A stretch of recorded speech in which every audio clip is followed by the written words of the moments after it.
guys, today we're talking about that moment when you run out of things to say. You know, on a date when you're talking about a specific topic, but then when that topic ends, it's just kind of silent and then you wonder, uh-oh, I don't know what else to say here.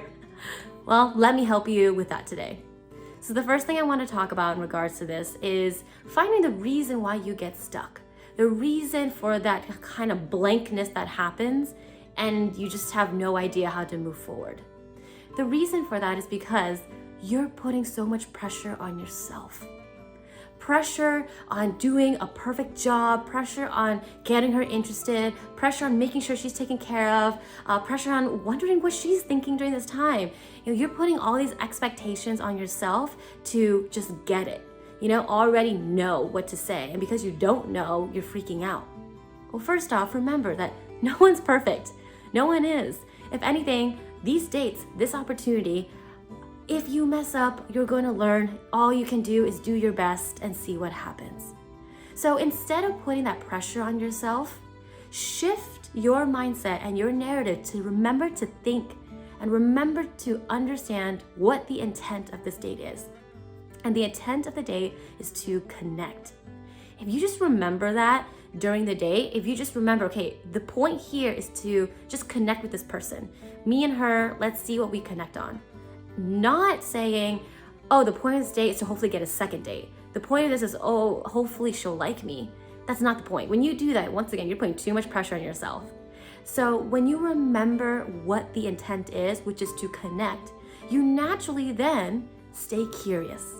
And that's the next, I guess, point that you want to remember. When you think to yourself, okay, how do I connect with this person? What else can we connect on? Okay, well, what am I curious about?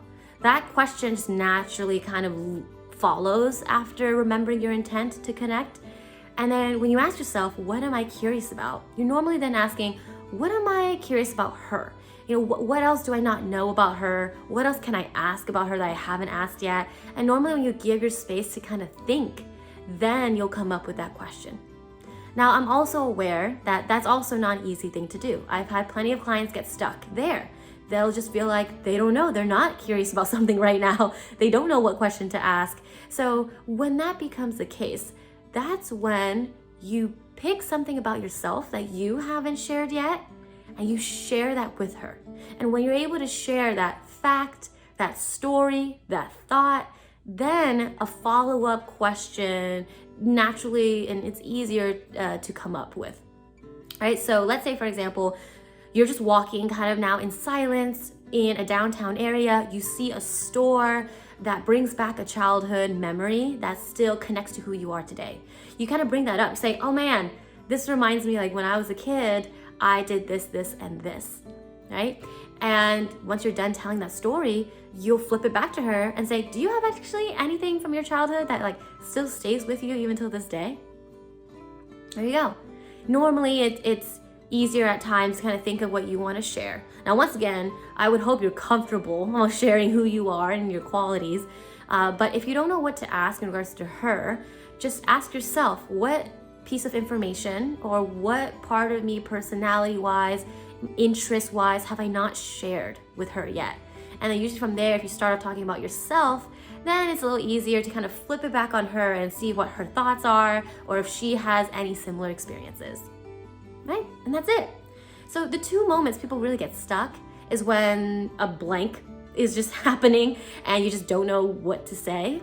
So that's usually a big moment when people get stuck. But then another moment is when they're actually asking themselves, what do I ask? What do I ask about her? And I'm going to go into that in another video, but on exactly what to ask. But for now, when you don't feel like you're that curious about her or you just don't know what to say, ask yourself first what you want to share. And hey, if you share that piece of information about yourself and she doesn't care to listen or she doesn't align with you, well then, now you know that's probably something to let go, right? All right, I hope that answers the question for you guys and I hope it really helps you in those moments when you get really stuck, all right? And thank you so much for watching this video, and I hope you get to continue this conversation smoothly. Have a good one.